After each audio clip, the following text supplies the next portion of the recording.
귀한 찬양 감사합니다. 하나님께서 반석되심을 기억하며 담대하고 나아갈 수 있는 우리 모두가 될 수 있기를 바랍니다. 만사 형통이라고 하는 말이 있습니다. 모든 일이 잘 되어지고 번영된다라는 사자성어입니다. 여러분 스스로는 나의 삶이 만사 형통하다 이렇게 생각하며 살아가고 있습니까? 아니면 나의 삶에는 너무도 막혔던 일이 많아 있었다라고 그렇게 생각하며 살아가고 있습니까? 모든 사람이 만사가 모든 일이 형통하게 되어지길 바라는 마음들은 항상 마음속에 담아 있을 것입니다. 그러므로 내 삶이 잘 되어지고 번성하기를 바란다라고 하는 것은 모든 사람이 가지고 있는 마음의 소원에 분명한 것이라고 하는 것을 우리 모두가 알고 있습니다. 이 시간 우리 모두가 사람을 축복하고 말씀을 듣고자 합니다. 옆에 계신 분께 이렇게 축복해 주시기 바랍니다. 만사 형통하십시오.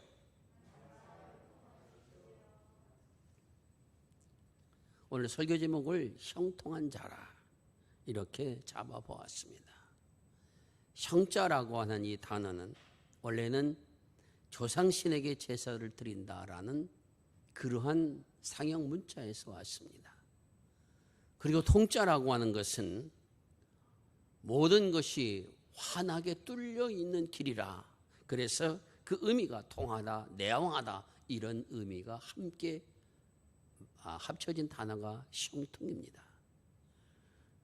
그래서 이 단어는 내 앞에 있는 모든 것들이 잘 풀어지고 열려 있어서 번성해 나간다라는 의미를 담고 있습니다. 오늘 성경은 바로 요셉이 이러한 사람이라고, 형통한 사람이라고 우리에게 소개하고 있다는 것입니다.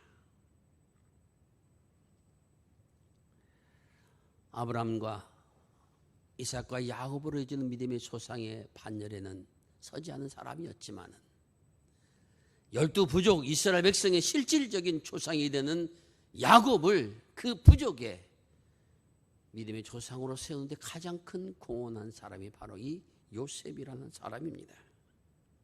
근데 이 요셉을 형통한 자라고 소개하는 이유가 과연 어디에 있는가라는 것입니다. 오늘 우리가 읽었던 본문 39장 전체를 보면은 요셉을 형통한 자라고 하는 구절이 3절에 나옵니다. 2절에 보면 이렇게 말합니다. 여호와께서 요셉과 함께 하심으로 그가 형통한 자가 되었다. 3절에 또한 그의 주인이 여호와께서 그와 함께 하심을 보고 또 여호와께서 그의 범사에 형통케 하심을 보았더라. 39장 23절에 여호와께서 그를 범사에 형통하게 하셨더라. 이렇게 그는 형통한 자가 되었다라고 기록하고 있습니다. 그러던 그가 오늘 39장이면 어디에 있습니까? 애굽에 있습니다. 보디발의 집에 있습니다. 어떻게 그는 보디발의 집에 이렇게 있게 되었는가? 우리가 성경을 또 잘 아는 것처럼 그는 형들의 미움을 사서 형들이 그를 죽이려고 하다가 죽이지 못하고 형 루벤의 또한 유다의 그러한 이야기를 통해서 죽이지 않고 그를 구덩이에 가두었다가 가두어 있는 그 동생을 지나가는 애굽 상인 이스마엘 상인들에게 팔아서 그 이스마엘 상인들이 그 요셉을 사서 그래서 그 요셉을 보디발이라고 하는 애굽의 친위 대장의 집에, 시위 대장의 집에 그를 팔아 넘긴 겁니다.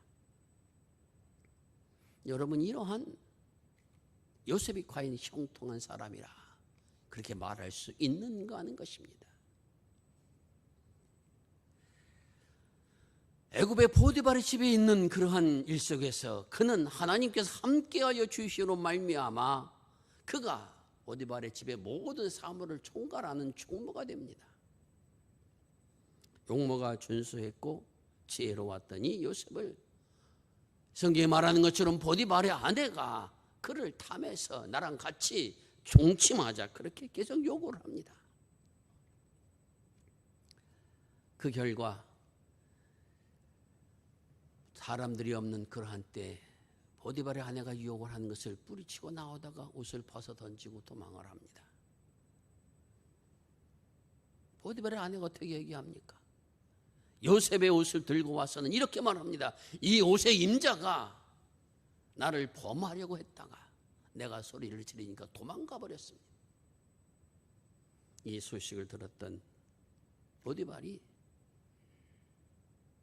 그렇게 신뢰했던, 하나님께 형통하게 하는 것을 보았다고 경험했던 그 요셉을 어디에 가둡니까?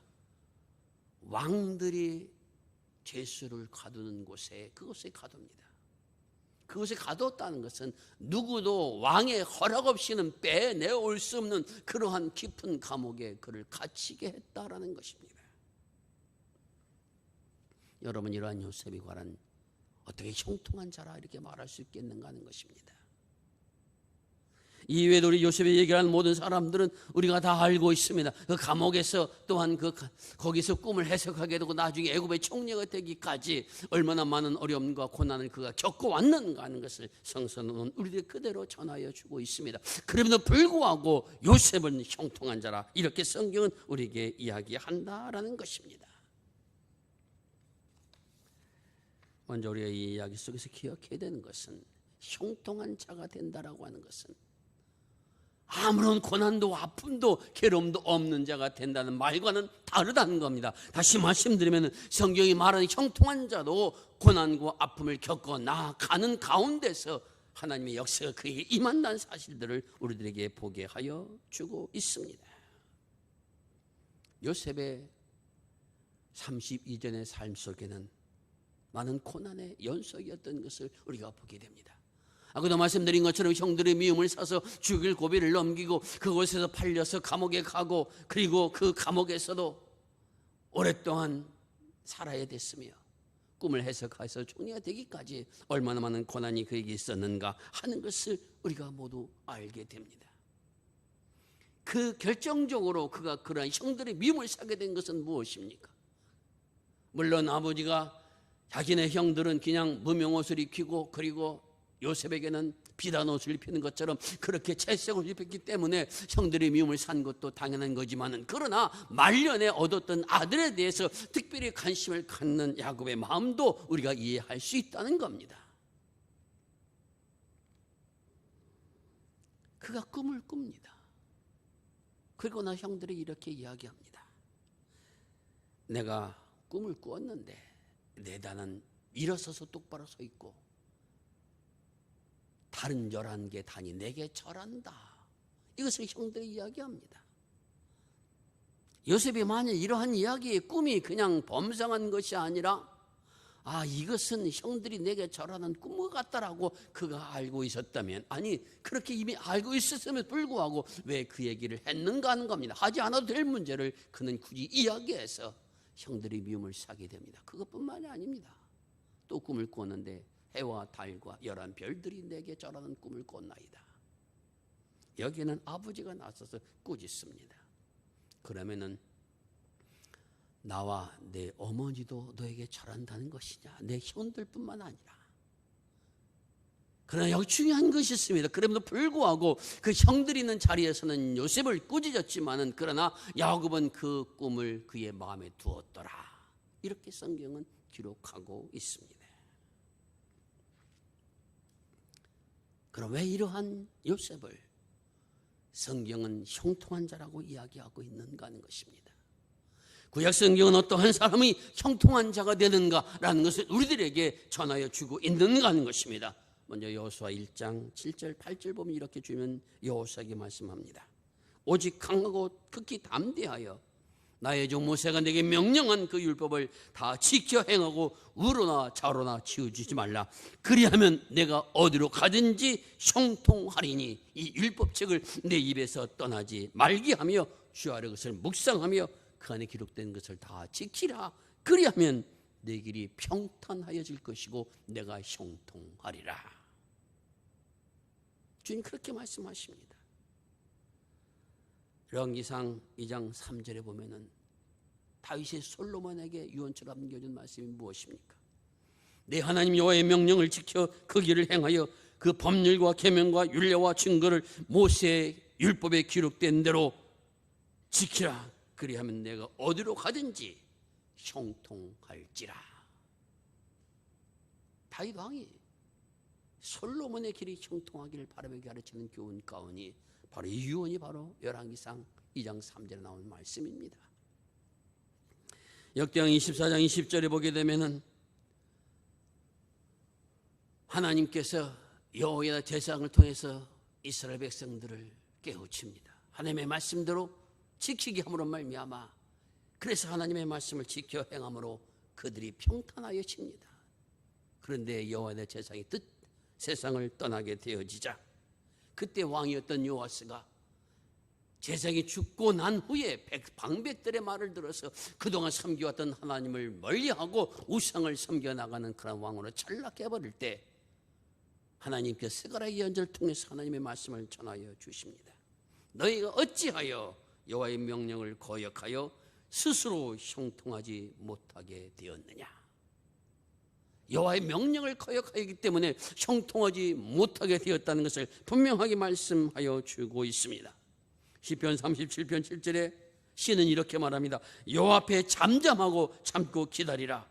그리하면 자기의 길이 형통하여 지리라. 주님이 그렇게 말씀하여 주십니다.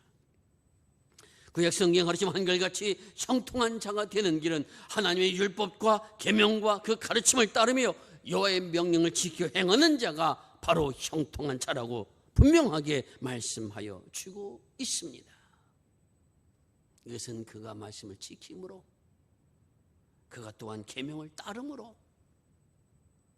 그가 무조건 하나님의 말씀을 순종함으로 형통한 자가 된다라는 의미보다 더 중요한 것은 그가 하나님을 함께함으로 하나님을 모심으로 말씀 앞에 섬으로 하나님께서 그러한 걸음으로 하나하나 인도하여 주고 계시다라는 것입니다. 다시 말씀드리면은 하나님의 말씀의 법도를 따르며 걸어간 그 삶을 지키시고 인도하여 주셔서 그의 앞날을 복되게 하여 주신 분은 여호와 하나님이시라는 겁니다.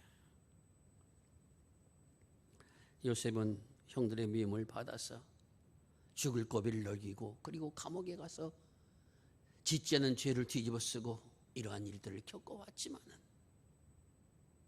그의 모든 삶을 새롭게 하나님의 역사가 그에게 계시기 때문에 하나님의 말씀을 붙들었기 때문에 주님께 그와 함께 하심으로 그런 믿음을 주셨기 때문에 그가 거기서부터도 헤어나올 수 있는 영광과 은혜를 받았으므로 그러한 사람을 가르쳐서 성경은 형통한 자라 이렇게 이야기하여 주고 있다는 겁니다.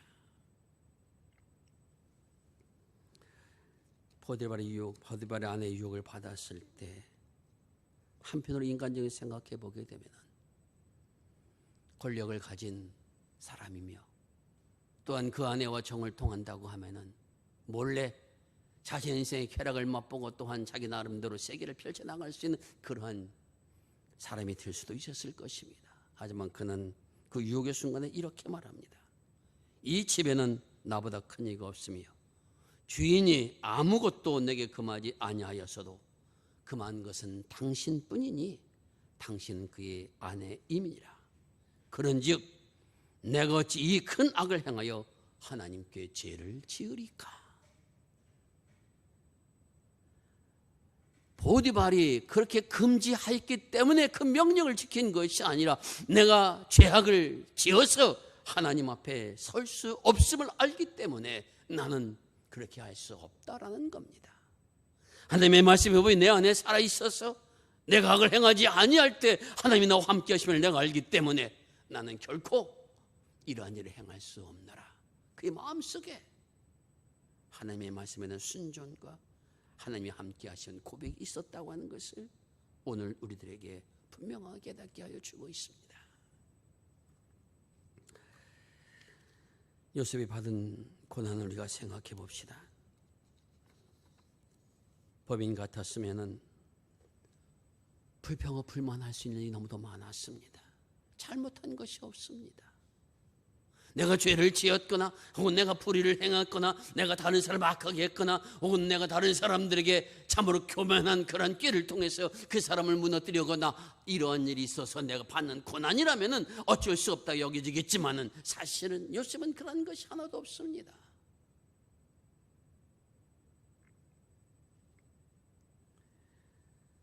그러나 여러분 성경 읽어가면서 여러분들 주의 깊게 보아야 될 것이 하나 있습니다. 그러한 고통과 아픔의 순간에 요셉이 어떻게 했는가 하는 겁니다. 하나님, 내가 잘못한 것이 뭐 있어 이렇게 고통을 당합니까? 내가 하나님의 말씀을 붙잡고 살려고 노력을 해왔고 하나님의 말씀을 따르려고 그렇게 해왔는데 그 결과가 내가 이렇게 감옥에 가는 것뿐이라고 하는 누가 하나님을 믿을 수 있겠습니까? 라고 항의하지 않았습니다. 그는 어떠한 경우에도 하나님 앞에 불평과 불만과 자신의 아픈 상처를 이야기했다라는 기절이 하나도 나오지 않고 있다는 겁니다.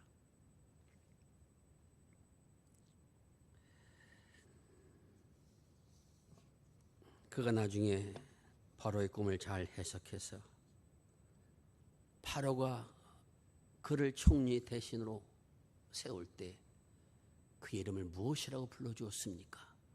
사분의 바나라는 이름을 주었습니다. 그 사분의 바나라는 이름이 가지고 있는 뜻은 하나님께서 함께하는 자라는 것입니다. 또한 그 의미 속에는 하나님을 믿고 산 사람, 하나님을 감동받은 사람이라는 의미가 담겨 있습니다. 왜 그런 이름을 지어줬습니까?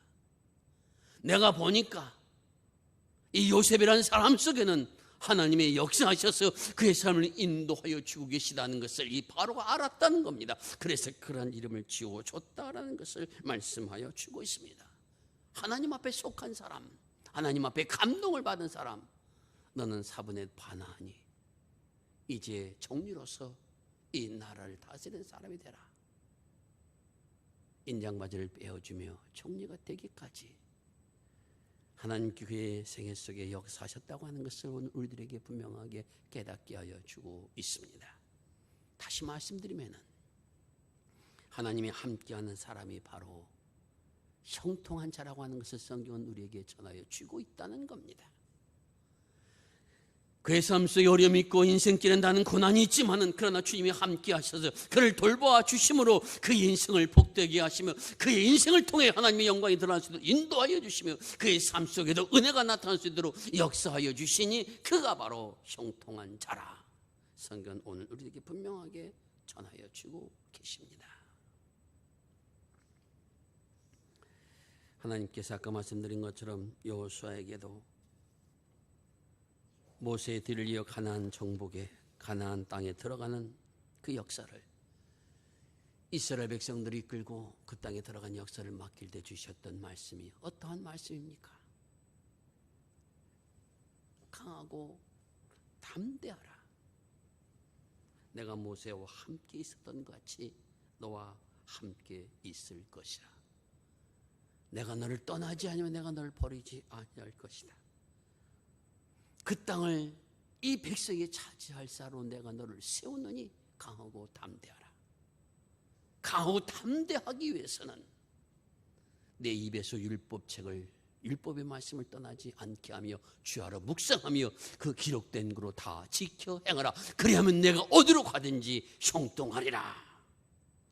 주님은 그렇게 말씀하셨습니다. 어떤 사람이 형통한 사람의 복을 받으며 살아가는 사람이 되어지는가? 하나님과 함께하는 사람이요. 하나님과 함께하는 사람은 어떠한 사람인가? 하나님의 법을 주야로 묵상하면서 그 말씀의 법을 지키면서 세상 속에서 실패와 좌절을 겪는다 할지라도 하나님의 사랑을 믿으며 그 믿음의 길을 올곧게 걸어가는 사람들, 불평과 불만 있는 생이 된다 할지라도 주를 바라며 걸어가는 사람들을 주님께서 형통의 복으로 인도하여 주신다는 것을 우리에게 말씀하여 주고 계십니다.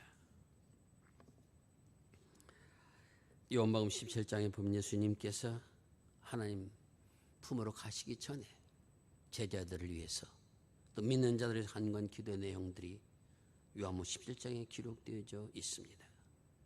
주님 이렇게 기도하십니다. 아버지여, 아버지께서 내 안에 내가 아버지 안에 있는 것 같이 그들도 다 하나가 되어 우리 안에 있게 하사 세상으로 아버지께서 나를 보내신 것을 믿게 하옵소서. 내게 주신 영광을 내가 그들에게 주었사오니 이는 우리가 하나가 된 것 같이 그들도 하나가 되게 하려 함이니라. 곧 내가 그들 안에 있고 아버지께서 내 안에 계시어 그들을 온전함을 이루어 하나가 되게 하려 함은 아버지께서 나를 보내신 것과 또 나를 사랑하신 것 같이 그들도 사랑하신 것을 세상으로 알게 하려 함이로소이다. 이렇게 기도하십니다. 그 기도 속에서는 아버지 안에 그리스도께서 계시고 그리스도 안에 우리가 있어서 아버지의 사랑을 알고 하나님의 영광을 하는 그러한 믿음의 생을 살아가도록 주님이 우리와 함께 하신다는 사실을 알게 되는 것, 이것을 위하여서 주님께서 기도하고 계시다는 것입니다. 하나님 함께하는 사람은 형통의 길을 가는 사람이며, 형통의 길을 가는 사람은 하나님의 사랑을 믿는 사람이며, 나의 삶에 어떠한 일과 어려움과 환난과 역경이 할지라도 나를 택하신 하나님께서 나를 통하여 영광을 받으실 때까지 나와 함께하여 주신다는 믿음으로 자신의 인생길을 걸어가는 사람, 이런 사람을 가르쳐서 형통하다, 형통한 자라고 성경은 오늘 우리에게 전하여 주고 계시다는 겁니다. 여러분이 하나님 앞에 택함을 받은 믿음의 사람입니다. 여러분 인생 속에서 많은 어려움과 고난이 있었을 것입니다. 길지 않은 인생을 살아오신 분도, 오랜 인생을 살아오신 분도, 내 인생은 다 평탄한 길이었다고 고백할 사람은 아마 한 사람도 없을 것입니다. 하지만 분명한 것은 우리 모두가 주님 안에 형통한 사람이라는 것을 기억하라는 것입니다. 주님께 여러분을 택하셔서 부르셔서 하나님의 사람으로 택하신 후에 여러분의 인생길에는 하나님의 선하심이, 하나님의 능력이, 하나님의 권능이 함께한 믿음의 사람으로 여러분의 생길을 걷게 하셨음을 믿고 나아가는 사람이 되라는 것입니다. 그러면 진실로 우리의 생이 다는 그날에 섰을 때 나는 형통의 복을 받은 사람이다 고백한 자리에 설 수 있도록 주께서 은혜를 허락하여 주시리라 믿습니다. 내 인생길이 어두워서 힘들어서 형통한 자가 못 되는 것이 아니라 주님 나와 함께 하심을 잊지 못하는 자리가 바로 형통의 생을 받지 못하는 그러한 자리라는 것을 우리가 기억해야 됩니다. 나를 택하신 하나님께서 나를 부르셔서 나로 하여금 하나님의 복을 받고 하나님의 복을 전하는 자로서 살게 하셨노라. 비록 내 인생에 때로는 아픔도 시련도 고난도 있지만은 결국 나를 통해서 영광 받으실 길로 주께서 나를 인도해 주실 것이라 이 믿음을 가지고 살아가는 사람이 되라. 오늘 창세기 요셉의 이야기는 우리에게 이렇게 전하여 주고 있습니다. 요셉이 누렸던 부귀와 영화를 의미하는 것이 아닙니다. 그러기까지 그는 많은 순한 고난과 역경을 겪어왔지만은 그 인생 속엔 하나님의 섭리가 계셨기에, 그 섭리를 믿었기에 인생의 수많은 아픔 속에서, 고통과 아픔 속에서도 그는 불평과 불만을 하지 않고 주께서 나를 이끌어 주시니 어떠한 상이라 할지라도 내가 말씀을 붙잡으면, 말씀을 의지하면, 주님이 나와 함께 하시는 믿는다면 분명히 나의 삶 속에는 하나님의 선하신 인도의 손길로 형통의 복을 누리게 될 것이라는 이 믿음을 가지고 걸어갔던 사람이 바로 요셉이라고 하는 것입니다. 오늘 이런 믿음을 걸어나가며 하나님의 크신 사랑을 경험하는 축복들이 여러분 인생 속에서 더욱더 많이 일어날 수 있기를 바랍니다. 하나님의 임재연습이라고 하는 책으로 유명해진 로렌스라고 하는 사람이 있습니다. 이분은 젊은 시절에 전쟁에 나갔다가 부상을 입고 한쪽 다리가 불편하게 된 장애를 입게 됩니다. 그는 이렇게 고백합니다. 주님을 사랑하는 이 사랑을 주님께서 알고 있지만은 내게는 능력도 없고 재주가 없으니 내 남은 인생을 수도원에 들어가서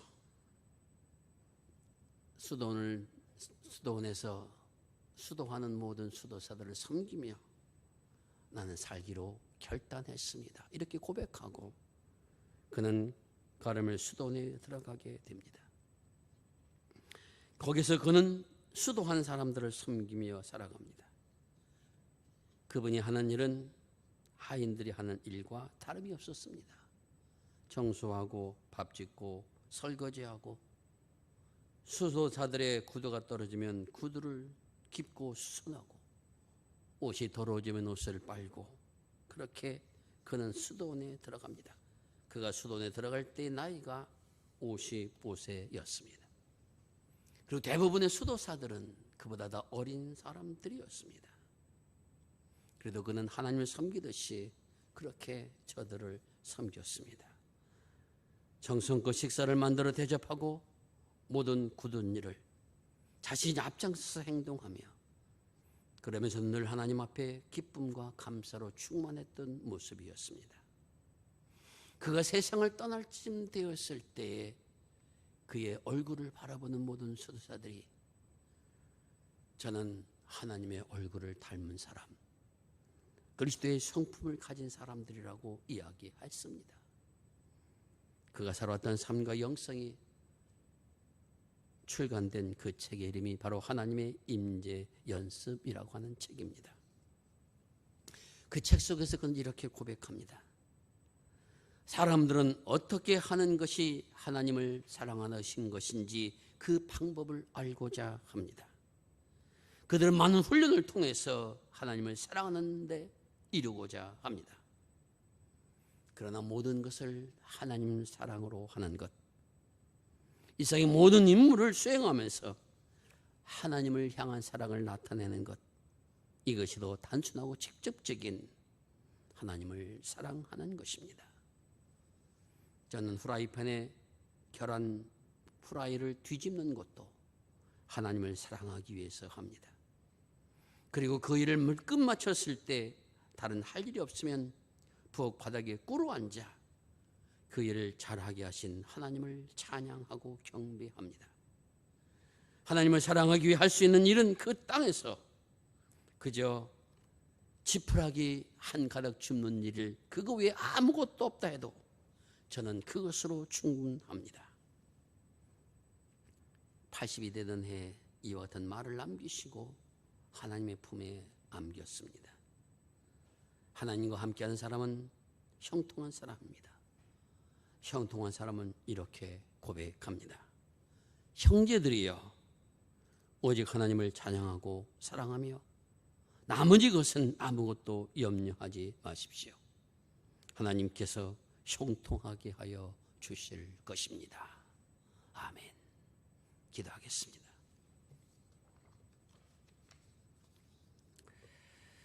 아버지 하나님, 저희들을 하나님의 자녀 삼아 주셔서 감사합니다.